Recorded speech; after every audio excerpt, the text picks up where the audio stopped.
warahmatullahi wabarakatuh. Nama saya Morinta Panazila. Saya dari Ristek dan Seminar Manajemen Keuangan kelas C. Di sini saya akan mempresentasikan penelitian saya yang berjudul Pengaruh Profitabilitas dan Likuiditas terhadap Kinerja Keuangan Perusahaan pada Sektor Pariwisata.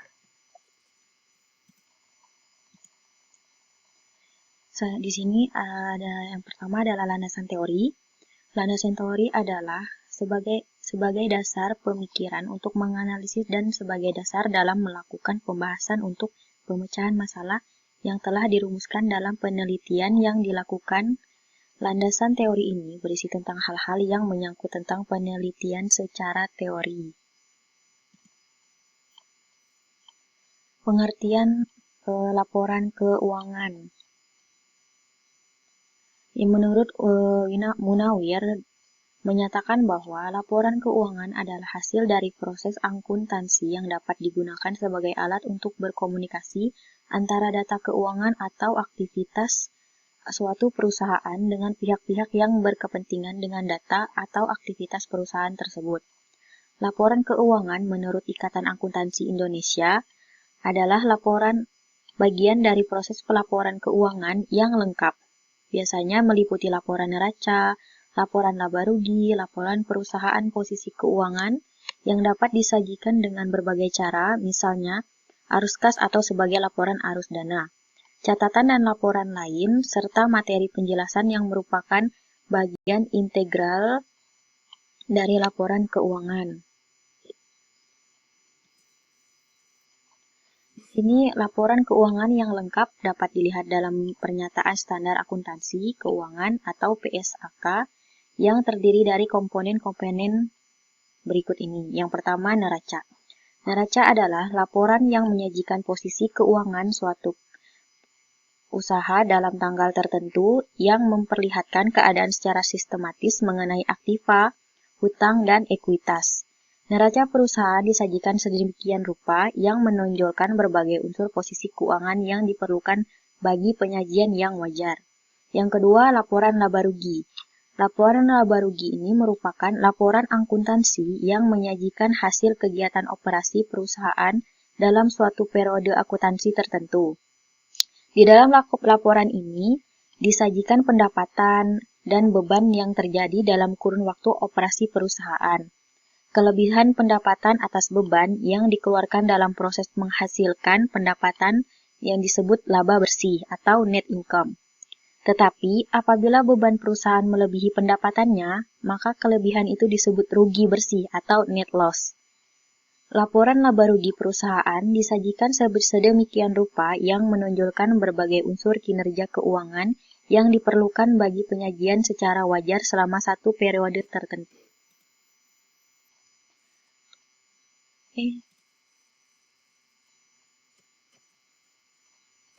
Yang ketiga adalah laporan perubahan ekuitas. Laporan perubahan ekuitas yaitu laporan keuangan yang menunjukkan perubahan ekuitas selama satu periode. Laporan perubahan ekuitas terdiri dari saldo awal, modal pada neraca, saldo setelah disesuaikan ditambah laba bersih selama satu periode dikurangi dengan pengambilan preferred. Yang keempat adalah laporan arus kas. Laporan arus kas merupakan laporan keuangan dasar yang berisi mengenai aliran kas masuk dan keluar dari suatu perusahaan. Laporan ini menggambarkan salah satu komponen neraca, yaitu kas dari suatu periode berikutnya. Laporan arus kas ini merupakan pengganti dari laporan posisi keuangan yang menyajikan informasi mengenai sumber dan penggunaan dana perusahaan. Yang kelima adalah catatan atas laporan keuangan. Catatan atas laporan keuangan merupakan catatan tambahan dan informasi yang ditambahkan pada akhir laporan keuangan untuk memberikan tambahan informasi kepada pembaca dengan informasi lebih lanjut. Catatan atas laporan keuangan ini membantu menjelaskan perhitungan item tertentu dalam laporan keuangan, serta memberikan penilaian yang lebih komprehensif dari kondisi keuangan perusahaan.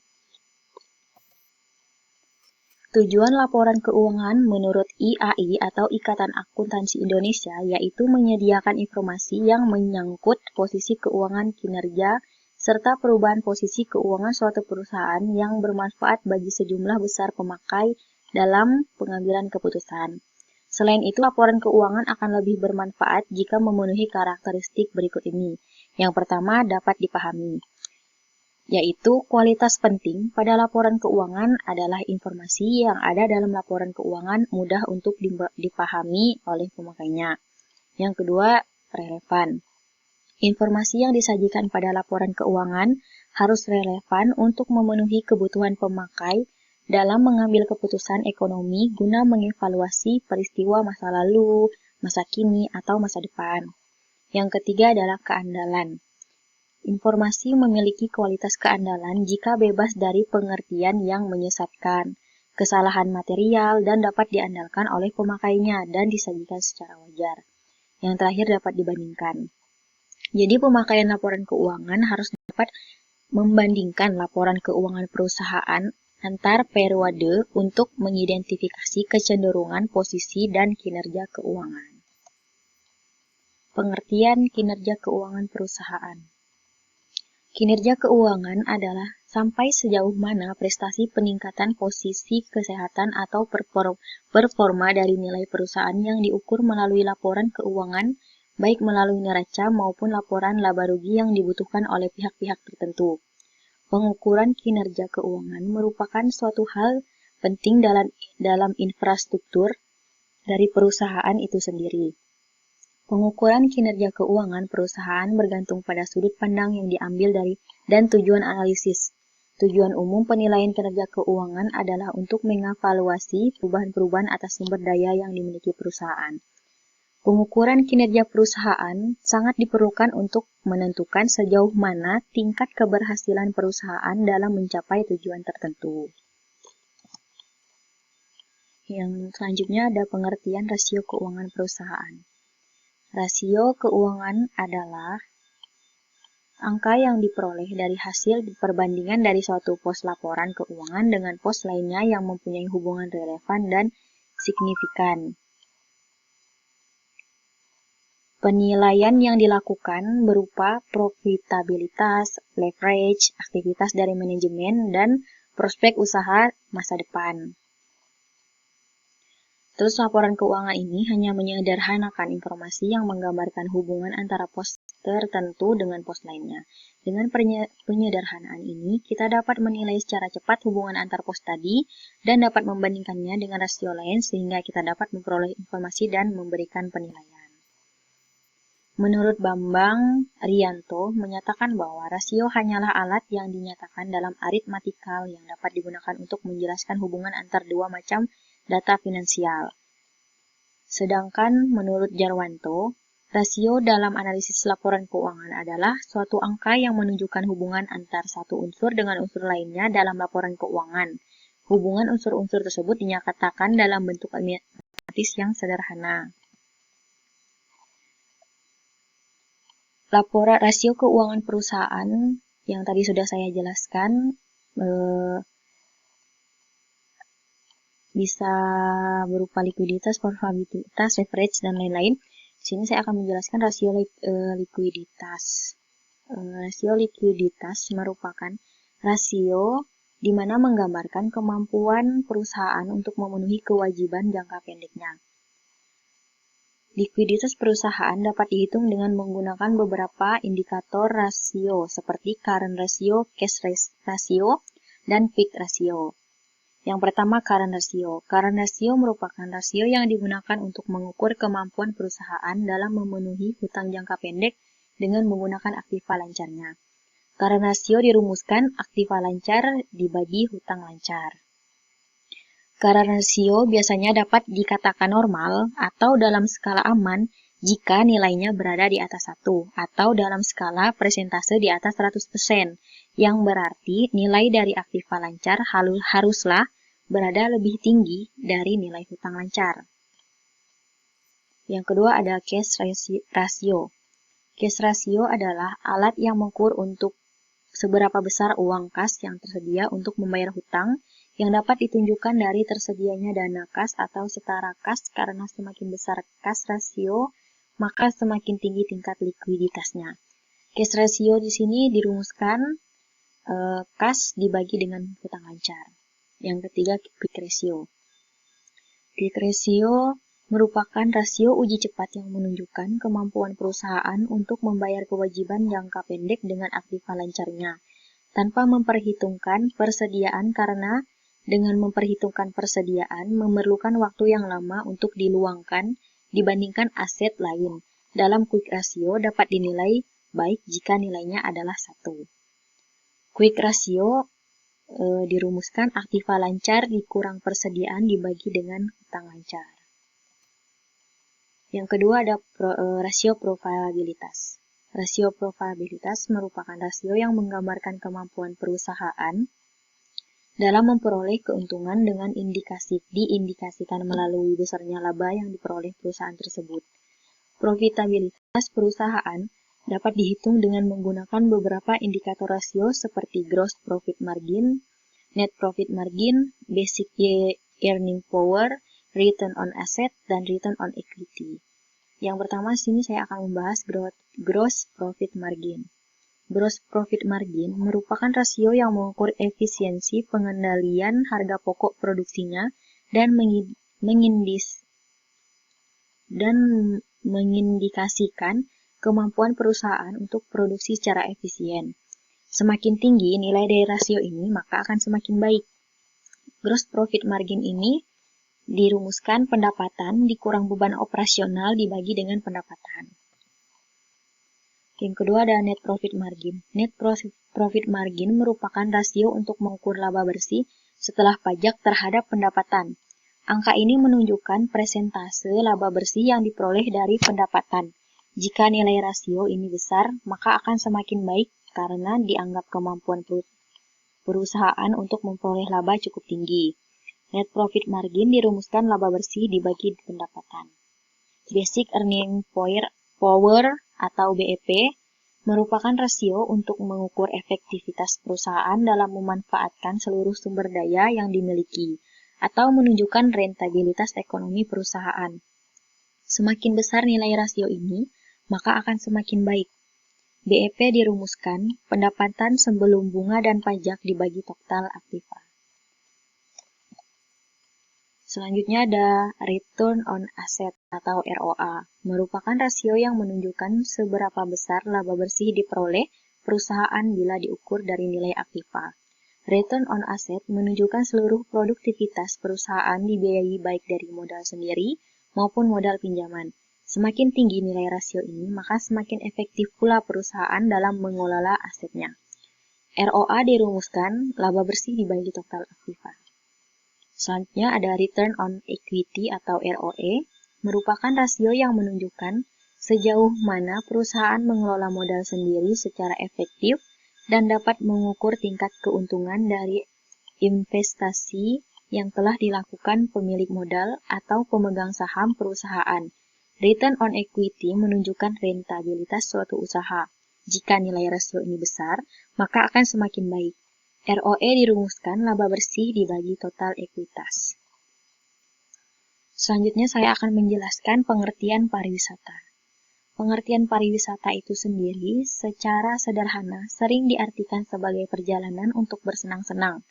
Namun, secara etimologis, kata pariwisata berasal dari bahasa Sanskerta yang terdiri dari 3 suku kata sebagai berikut. Yang pertama ada pari, yang berarti banyak, berkali-kali, berputar-putar, lengkap. Wis atau men berarti rumah, properti, kampung, komunitas. Dan yang ketiga ada ata, berarti pergi terus-menerus mengembara. Berdasarkan pengertian di atas, pariwisata berarti berpergian sepenuhnya meninggalkan rumah, kampung halaman, tempat tinggalnya untuk berkeliling. Istilah pariwisata di Indonesia muncul pada tahun 1960. Yang merupakan usulan Presiden Soekarno kepada Sultan Hamengkubuwono IX selaku Dewan Turis Indonesia atau DTI.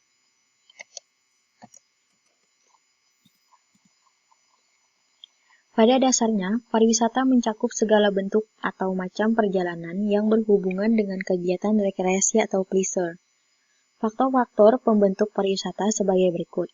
Yang pertama, perjalanan dilakukan untuk sementara waktu.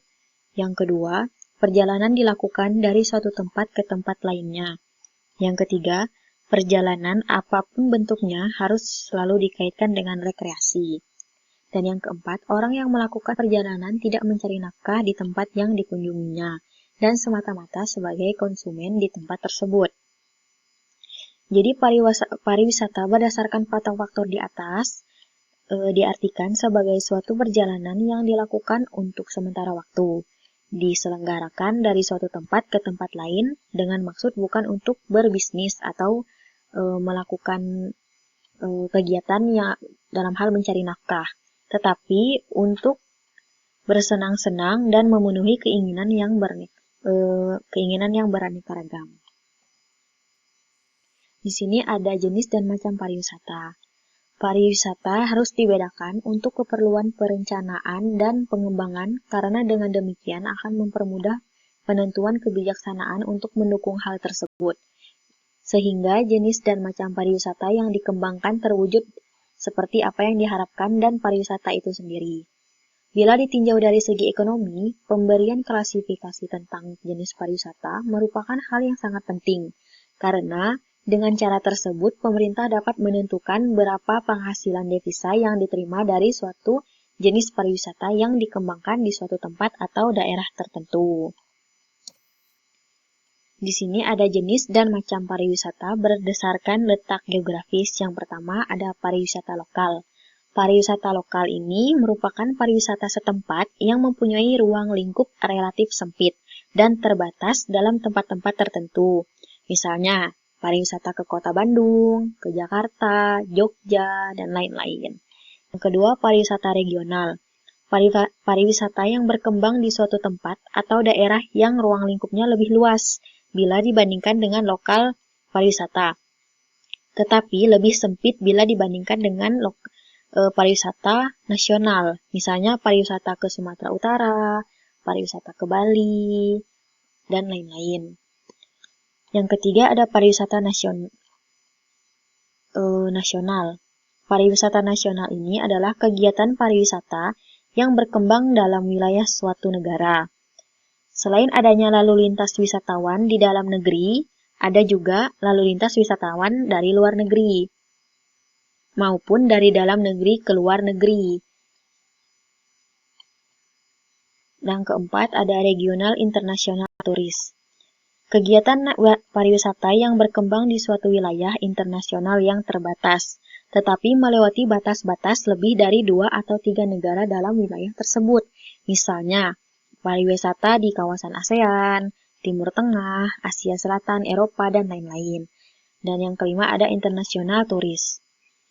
Kegiatan pariwisata yang berkembang di seluruh negara di dunia termasuk regional internasional turis dan nasional turis. Internasional turis ini kayak misal kita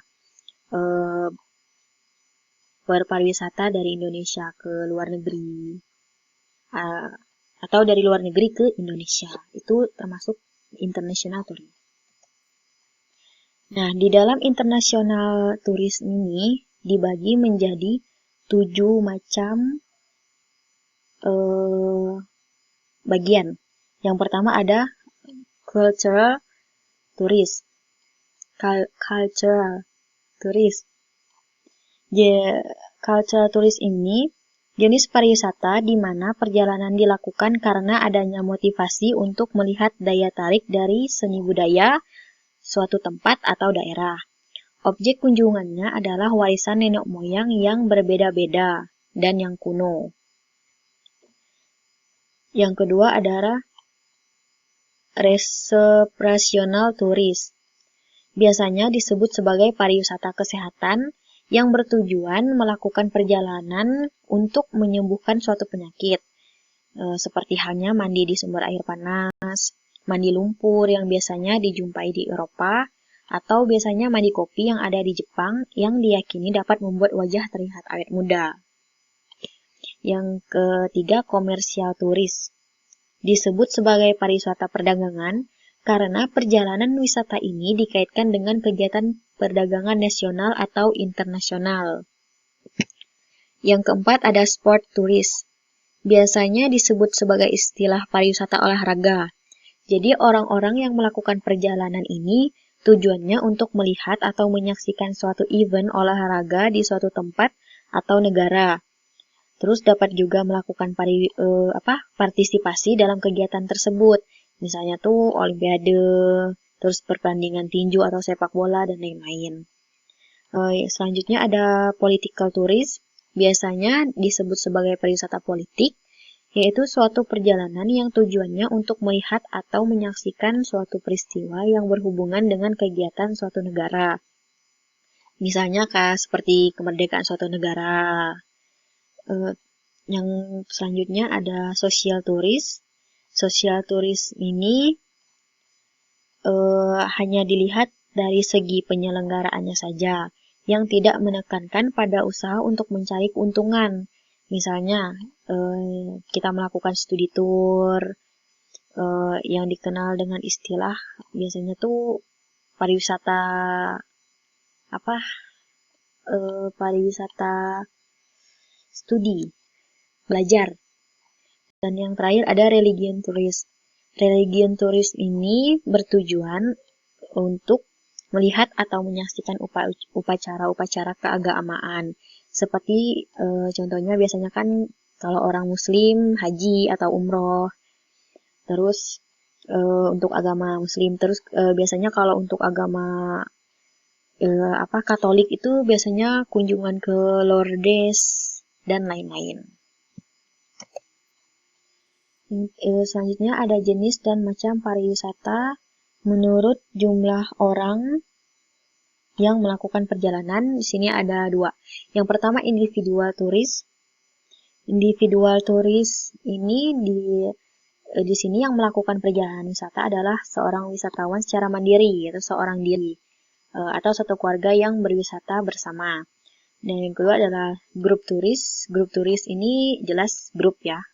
Jadi berwisata yang dilakukan perjalanan terdiri dari beberapa orang yang bergabung dalam suatu rombongan atau kelompok atau grup yang biasanya diorganisir oleh suatu pihak tertentu. Misalnya biasanya kan satu bis barengan rame-rame, travel agent, tour operator. Selanjutnya ada jenis metode penelitian. Menurut Sugiono, metode penelitian adalah metode sebagai cara ilmiah untuk mendapatkan data dengan tujuan dan kegunaan tertentu. Pendekatan yang digunakan dalam penelitian ini adalah pendekatan yang berbentuk asosiatif. Dan datanya itu menggunakan data kuantitatif, yaitu data yang merupakan angka-angka.